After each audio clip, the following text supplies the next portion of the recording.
Olá pessoal, tudo bem? Vamos dar continuidade à nossa aula hoje, falar um pouquinho sobre eclesiologia, lá na lição, a partir da lição de número 4. Vamos embora? Vamos lá, vamos estudar um pouquinho. Não esqueçam de ler a sua apostila em casa, tá bom? Vamos falar um pouquinho hoje sobre igreja e reino. De acordo com o autor aqui da nossa lição, é importante entender ou conhecer a distinção entre igreja, reino de Deus e igreja e a sua importância, tá bom, pessoal? Então vamos ficar atentos aí ao que nós estaremos falando. A igreja e o reino, a partir da página 113 da sua apostila. É interessante que ele vem falando aqui, não é, que o reino de Deus que criou a igreja. O reino é que cria a igreja, porque foi Jesus que criou a igreja. Ela constitui o quê? O que a igreja se constitui? Ela se constitui no povo do reino. Contudo, ela não forma o povo em seu caráter, pois inclui presentemente algumas pessoas que não são realmente filhos do reino. Então, por isso que o reino é que cria a igreja. Outra coisa com relação à igreja e o reino é que a igreja é testemunha do reino. Que vem a ser isso, está lá na página 114 da sua apostila. Esse testemunho refere-se aos atos redentores de Deus em Cristo, tanto no passado quanto no futuro. Isso fica ilustrado através da missão que Jesus chama lá os 12, ou seja, para testemunhar do reino. A igreja é agência do reino de Deus. Os discípulos de Jesus e seus contemporâneos de todas as épocas, incluindo nós, não somente proclamam as boas novas a respeito da presença do reino, como também são agentes instrumentais do reino. A igreja, ela é guardadora do reino, outra característica com relação à igreja e o reino. Na pessoa de Jesus, o reinado de Deus manifestou-se em novo evento redentor, demonstrando de um modo totalmente inesperado os poderes do reino escatológico dentro do cenário da história humana.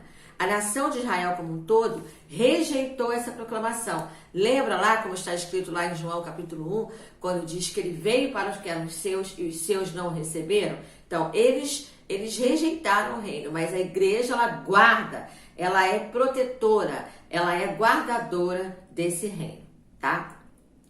Com relação à igreja, lá na página, na lição 5, quais são as funções da igreja? Como nós já falamos, né? Primeira função, proclamação. A igreja, ela foi constituída para proclamar as boas novas.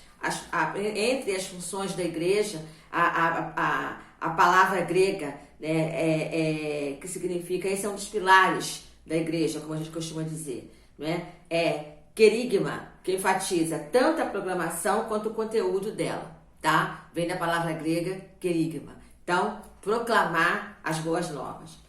Outra função da igreja, a comunhão da igreja, né? A comunhão no sentido de koinonia. A igreja, ela tem como objetivo fazer com que seus membros vivam nessa comunhão. A primeira função da igreja que eu deixei de falar aqui, que eu acabei esquecendo, é a adoração.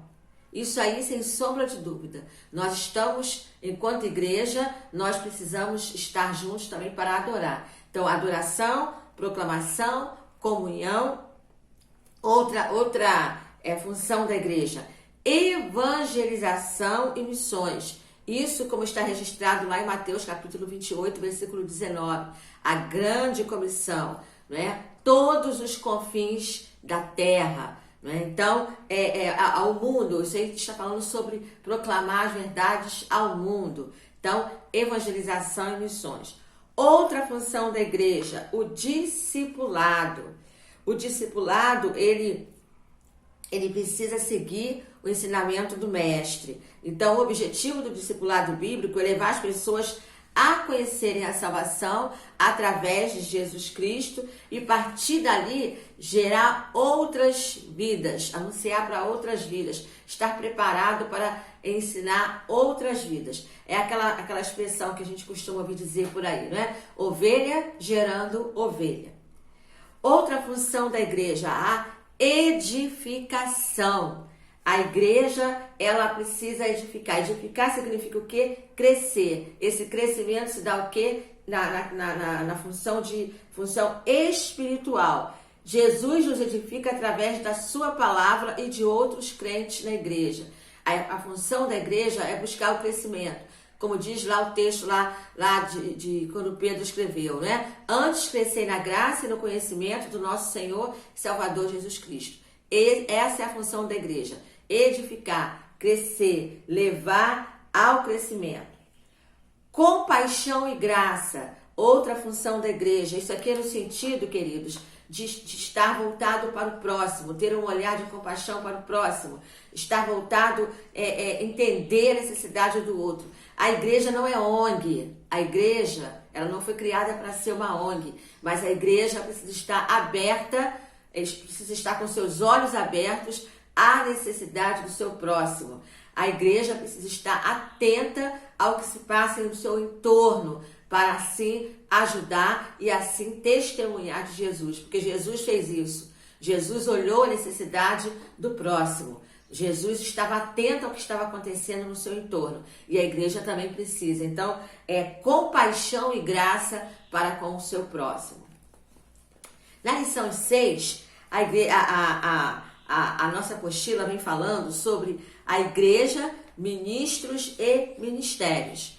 Lá atrás, lá na apostila azul, você se lembra que foi se falado muito sobre a questão na época da história dos batistas, falando muito sobre algumas coisas que tem a ver com isso aqui. Então de repente você vai lembrar de algumas coisas que nós vamos citar aqui, a partir de agora.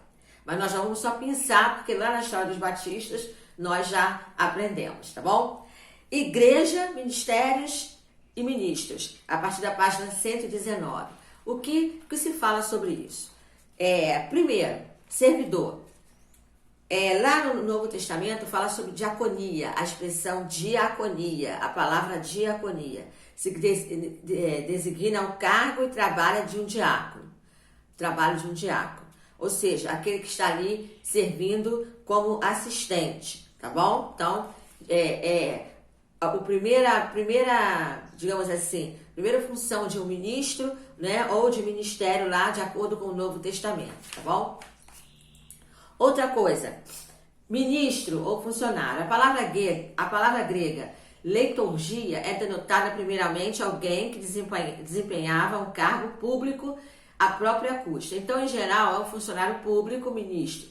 Esta palavra é usada no Novo Testamento como referência aos ministérios sacros, ou seja, como aquele que era sacerdotal, ao sacerdote. Outra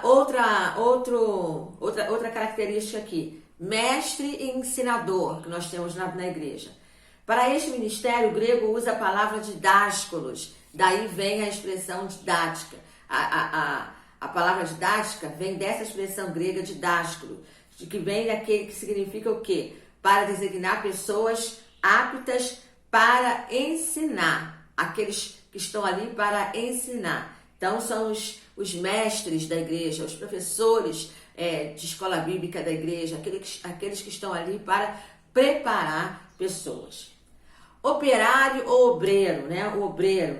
A tradução grega, ergates, que também pode ser traduzida por jornaleiro ou trabalhador, o vocabulário se refere geralmente ao operário que trabalha para ganhar o seu salário, aquele que é remunerado pela igreja.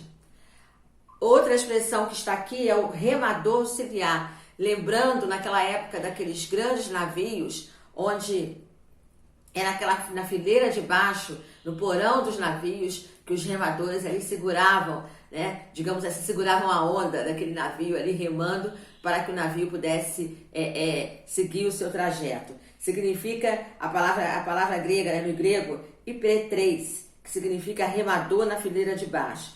Essa palavra refere-se aqueles que ficavam nos porões dos antigos remandos de forma rítmica, como eu falei, sob o comando de uma espécie de capataz, né? Com o passar do tempo, essa palavra passou a designar qualquer subordinado que age sob ordem de outrem.